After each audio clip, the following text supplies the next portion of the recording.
Now, the reason why I do not have a accurate measurement for the amount of water I'm using is because it isn't really definitive. You want to use enough water to give it this wet sand-like texture, and then add a little bit more of your cornmeal to give it more of that Play-Doh-like texture after we knead it.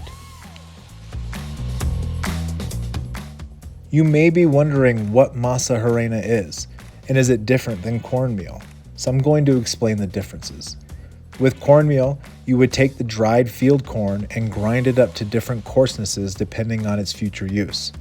With masa harina, you would take that same field corn and soak it overnight in an alkaline solution known as calcium hydroxide.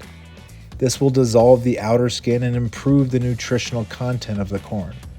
The next day, you can rinse off the outer skin and grind it up, and now you have a masa dough. Producers will then dehydrate this masa dough, and the leftover product is masa harina. With the look and texture of fine-grade flour or cornmeal, its color will vary based on the corn you start with. So the moral of the story is, if you try to make pupusas, tortillas, or tamales with cornmeal, you'll most likely be disappointed with the overall flavor. But I will tell you this, if you wanted to beef up your cornbread recipe and substitute masa harina for your cornmeal, it will give you a better, more flavorful cornbread.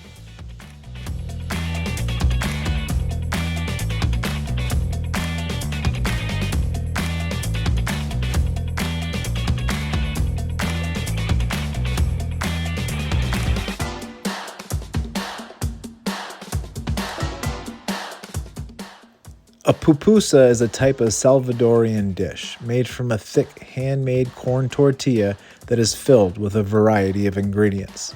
The most common pupusa filling is a mixture of cheese and pork, but pupusas can be also made from chicken, beans, or simply just cheese or vegetables. Pupusas are typically served with a side of cortito, which is a pickled cabbage coleslaw, and a salsa made from tomatoes, onions, and chili peppers. Pupusas originated in Mesoamerica, and the word pupusa is derived from the indigenous people known as Pipil, who live in modern-day El Salvador over 2,000 years ago. The first pupusas were made with the filling of squash or beans, and they were later adopted by the Spanish colonists who introduced the use of cheese and pork.